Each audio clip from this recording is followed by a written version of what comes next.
Hello guys, my name is Chanu SAP FICO S4 HANA Finance CA CMA trainer. Today I am going to discuss about reason for preparation of bank reconciliation statement. So ఈ రోజు నేను bank reconciliation statement ఎందుకు prepare చేయాలి అనే దాని గురించి నేను ఈరోజు డిస్కస్ చేస్తున్నాను. సో నా పేరు చాను ఎస్కే. మీరు కనుక నా వీడియోస్ నచ్చినట్లయితే ఎప్పట్లాగే షేర్ చేయండి, సబ్స్క్రైబ్ చేయండి, అలాగే మరిన్ని వీడియోస్ కోసం చూస్తూనే ఉండండి. సో ఈరోజు టాపిక్ అనేది చాలా ఇంపార్టెంట్. ఈ టాపిక్ అనేది ఎండ్ యూజర్స్, ఎవరైతే ఎస్ఏపీ ఎండ్ యూజర్స్ ఉంటారో, అలాగే ఎవరైతే ఫైనాన్స్ అకౌంట్స్ వేరే ఈఆర్పీలో పనిచేస్తుంటారో వాళ్ళకి కూడా ఈ టాపిక్ ఏదైతే ఉందో చాలా ఇంపార్టెంట్ అని మనం చెప్పుకోవచ్చు అనమాట. సో బేసిక్గా reason for preparing bank reconciliation statement అంటే అసలు ఎందుకు బ్యాంక్ రికన్సిలేషన్ స్టేట్మెంట్ని మనం ప్రిపేర్ చేయాలి. సో ఈ ఈబిఎస్ బేసిక్స్ ఏంటి, సో ఈబిఎస్లో ఈ బేసిక్స్ అనమాట ఇవన్నీ. ఒక ఈబిఎస్ కాన్సెప్ట్ అంటే ఎస్ఏపీలో ఈబిఎస్ అని ఉంది, ఎలక్ట్రానిక్ బ్యాంక్ స్టేట్మెంట్ అని. సో అది నేర్చుకునే ముందు మీకు ఒక జస్ట్ లైక్ ఒక వార్మప్ లాగా ఇది ఒక ఐడియా కోసం ఇది కాన్సెప్ట్ని చెప్పడం జరిగింది. ఈ కాన్సెప్ట్ లేకుండా మనం డైరెక్ట్గా ఈబిఎస్లోకి వెళ్ళినా మీకు అర్థం కాదు. సో ఇక్కడ చూసినట్లయితే బ్యాంక్ రికన్సిలేషన్ స్టేట్మెంట్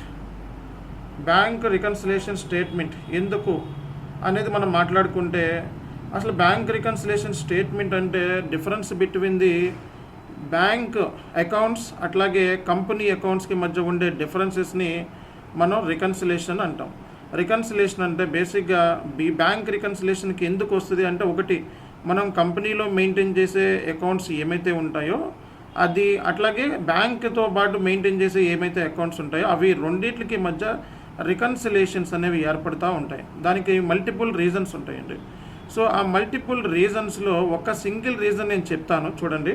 సో జనరల్గా ఏంటంటే కంపెనీ అనేది ఎప్పుడు కూడా రా మెటీరియల్ని కొనడమో, లేకపోతే సర్వీసెస్ని ఆఫర్ చేయటమో, లేకపోతే సర్వీసెస్ని అవైల్ చేసుకోవడమో ఉంటుంది. సో వెండార్ అనేవాడు ఏంటంటే కంపెనీస్కి రా మెటీరియల్ ప్రొవైడ్ చేస్తూ ఉంటాడు, సర్వీసెస్ని ఇస్తూ ఉంటాడు. కాబట్టి కంపెనీకి వెండార్కి మధ్య కామన్గా ఏంటంటే సో ఈ పేమెంట్స్ అనేవి జరుగుతూ ఉంటాయి. సో ఎందుకంటే వాడు సర్వీసెస్ని ఇస్తే కంపెనీ అనేది పేమెంట్ చేయాల్సి వస్తుంది. కాబట్టి కంపెనీ ఎప్పుడైనా సరే పేమెంట్ చేసేటప్పుడు చెక్కులు ఇచ్చినప్పుడు ఆ చెక్ని ఏంటంటే వెండారు సో బ్యాంక్లో సబ్మిట్ చేసుకుంటాడు. సో కంపెనీ ఏం చేస్తుందంటే చెక్ ఇస్తుంది సర్వీస్ ప్రొవైడ్ చేసినందుకు లేదా రా మెటీరియల్ ఇచ్చినందుకు. ఆ చెక్ని వెండార్ ఏం చేస్తాడు, బ్యాంక్లో సబ్మిట్ చేస్తే బ్యాంకు పేమెంట్ చేస్తుంది. అక్కడి దాకా ఓకే. కానీ ఇన్ కేసు వెండార్ అనేవాడు ఆ చెక్ని మనం సబ్మిట్ చేయకపోతే బ్యాంక్లో, సో డెఫినెట్గా ఏంటంటే మన బుక్స్లో మనం కట్ చేసుకుంటాం. సో ఇది చెక్ నేను ఇష్యూ చేశాను అని చెప్పి మన లెడ్జెస్లో నుంచి మనం మైనస్ చేసుకుంటాం. సో ఇంత అమౌంట్ వెండార్కి వెళ్ళింది అని. కానీ బ్యాంకులో అది సబ్మిట్ చేయనంత వరకు కూడా అది అన్రిలేజ్డ్ అంటే ఇంకా అది ఓపెన్ ఐటమ్గానే కనబడుతుంది. కాబట్టి ఎప్పుడైతే బ్యాంకులో సబ్మిషన్ జరుగుతుందో అది పేమెంట్ అయితే అప్పుడు అది వ్యాలిడ్ అవుతుంది. కానీ అది పేమెంట్ అవ్వనంత వరకు కూడా మన బుక్స్ ఆఫ్ అకౌంట్స్లో దాన్ని మనం ట్రాన్సాక్షన్ కింద రికార్డు చేయాల్సిన పని లేదు. సో అలాంటప్పుడు ఇక్కడ బేసిక్గా ఈ ప్రాబ్లం ఎప్పుడు వస్తుంది అంటే, సో జనరల్గా సో ఈ బ్యాంకులో ఎవరైతే ఈ వెండార్ సబ్మిట్ చేయకపోతే మనకి కైండ్ ఆఫ్ ఇష్యూస్ వస్తూ ఉంటాయి. కాబట్టి మనం పేమెంట్కి ముందు ఎంట్రీ అంటే ఇన్వాయిస్ చేసేటప్పుడు ఎంట్రీ ఒక రా మెటీరియల్ కొన్నామనుకోండి, వెండార్ దగ్గర నుంచి రా మెటీరియల్ అకౌంట్ టార్ టు వెండార్ అని రాసుకుంటాం. అలాగే పేమెంట్ చేసామనుకోండి వెండార్ టు బ్యాంక్ అంటే మన బుక్స్లో ఏంటంటే ముందుగానే బ్యాంక్ అకౌంట్లో క్రెడిట్ అయినట్టు వాడి అకౌంట్లో క్రెడిట్ అయిందని చెప్పి మనం రాసుకుంటున్నాం. సో అది 100% ఇన్కరెక్ట్ అనమాట. సో ఎప్పుడైతే మనకి సో బ్యాంక్లో డిపాజిట్ చేయనంత వరకు అంటే వెండార్ బ్యాంక్లో డిపాజిట్ చేయనంత వరకు కూడా సో మన బుక్స్ ఆఫ్ అకౌంట్లో దాన్ని మైనస్ చేసి చూపించుకోవడం అనేది కరెక్ట్గా. సో ఎప్పుడైతే డిపాజిట్ చేస్తాడో అప్పుడు మన అకౌంట్లో నుంచి అది క్రెడిట్ అవుతుంది. కాబట్టి అది మైనస్ అనమాట. కాబట్టి ఇక్కడ మీరు ఇలాంటి మల్టిపుల్ రీజన్స్ ఉంటాయి, ఒక రీజన్స్ కాదు, చాలా రీజన్స్ ఉంటాయి. ఆ రీజన్స్లో మీరు చూసినట్లయితే ఇక్కడ కొన్ని కామన్ స్పెసిఫైడ్ రీజన్స్ నేను మెన్షన్ చేశాను. సో ఈ రీజన్స్ మూలంగా జనరల్గా బ్యాంక్ రికన్సిలేషన్ ఇష్యూస్ అనేవి వస్తూ ఉంటాయి. సో దీనికి మనం బ్యాంక్ రికన్సిలేషన్ స్టేట్మెంట్ అనేది ప్రిపేర్ చేయాల్సి ఉంటుంది. ఫస్ట్ ఏంటంటే అన్ప్రెజెంటేటెడ్ చెక్స్. సో చెక్స్ని అన్ప్రెజెంటేట్ చేయటము, అన్రియలైజ్డ్ చెక్స్, అలాగే డిస్హానర్ of checks, clerical mistakes, stale checks, credit transfers, అలాగే డైరెక్ట్ డెబిట్స్, ఇవన్నీ కూడా మల్టిపుల్ రీజన్స్ కింద మనం చెప్పుకోవచ్చు అనమాట. జస్ట్ ఒక ఎగ్జాంపుల్ చెప్పాను. అన్ప్రెజెంటెడ్ చెక్స్ని బ్యాంక్లో సబ్మిట్ చేయకపోతే మిస్ మ్యాచ్ ఎలా అయింది, బుక్స్ ఆఫ్ అకౌంట్స్ అంటే కంపెనీ అకౌంట్స్కి బ్యాంక్ అకౌంట్స్కి మధ్య మిస్ మ్యాచ్ని రికన్సిలేషన్, ఆ రికన్సిలేషన్ రీజన్స్ని మనం ఐడెంటిఫై చేయాలన్నమాట. సో ఆ రీజన్స్ ఇవి కూడా అవ్వచ్చు, అన్రియలైజ్డ్ చెక్స్ కానీ, అన్రియలైజ్డ్ అన్ప్రెజెంటెడ్ చెక్స్ కానీ, లేకపోతే డిస్హానర్ ఆఫ్ చెక్స్ కానీ, లేకపోతే క్లరికల్ మిస్టేక్స్ కానీ, స్టేల్ చెక్స్ కానీ, క్రెడిట్ ట్రాన్స్ఫర్స్ కానీ, డైరెక్ట్ డెబిట్స్ ఇవన్నీ కూడా మల్టిపుల్ రీజన్స్ అనమాట. బ్యాంక్ రికన్సిలేషన్ అవ్వడానికి ఇవి రీజన్స్ కింద మనం చెప్తాం. అండ్ ఇంకో ఫ్యాక్టర్ మనం చూసినట్లయితే, సో కంపెనీ అనేది పేమెంట్ చేస్తుందండి. పేమెంట్ చేసినప్పుడు ఎంట్రీ ఏం పడుతుంది, వెండార్ టు బ్యాంక్ అని పడుతుంది. ఓకే, సో దానికి ముందు ఏం పడుతుంది, ఎంట్రీ రా మెటీరియల్ అకౌంట్ టు వెండార్ అని పడుతుంది. వన్స్ పేమెంట్ చేసిన తర్వాత వెండార్ టు బ్యాంక్. నువ్వు ఎప్పుడైతే చెక్ని బ్యాంక్లో సబ్మిట్ చేస్తాడు ఈ వెండారు, సో అప్పుడు నువ్వు ఎంట్రీ చేసుకోండి. అంతేగాని అన్నెసెసరీగా సో వెండార్కి చెక్ ఇష్యూ చేసినంత మాత్రాన మన బుక్స్ ఆఫ్ అకౌంట్లో నుంచి మైనస్ చేసి లేకపోతే ప్లస్ చేసి చేయాల్సిన అవసరం లేదు. ఎందుకంటే సో ఫస్ట్ మన బ్యాంక్ అకౌంట్లో నుంచి అది క్రెడిట్ అయిందా డెబిట్ అయిందా ఈ రెండు చూసుకోవాలన్నమాట. అది చాలా ఇంపార్టెంట్.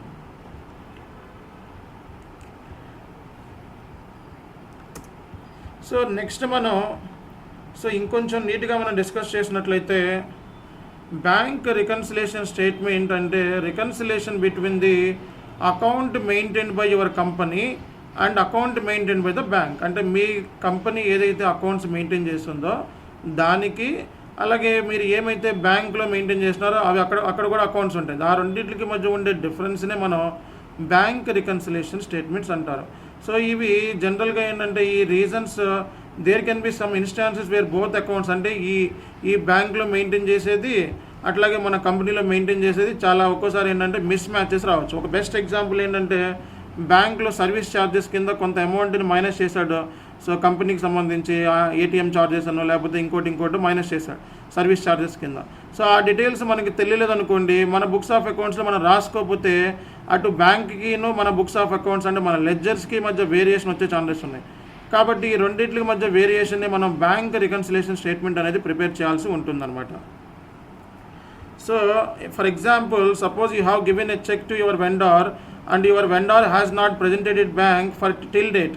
ఓకే, ఒకవేళ వెండార్ బ్యాంక్లో సబ్మిట్ చేయనంత వరకు and because of this transaction, అంటే ఈ ట్రాన్సాక్షన్ మూలంగా మిస్ మ్యాచ్ అయ్యే ఛాన్సెస్ ఉన్నాయి.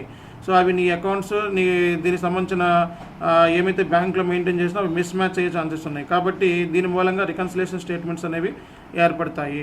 సో ఈ బ్యాంక్ రికన్సిలేషన్ ఎప్పుడు చేస్తామండి, మంత్ ఎండింగ్ చేస్తాం. సో జనరల్గా ఏంటంటే ఎవ్రీ మంత్ చేస్తూ ఉంటాం బేసిక్గా. సో రీజన్ ఏంటంటే ఎవ్రీ మంత్ ఏంటంటే మనకి బ్యాలెన్స్ ఎంత ఉంది, బ్యాంక్లో బ్యాలెన్స్ ఎంత ఉంది అన్నది ఫైనలైజ్ చేయాలి.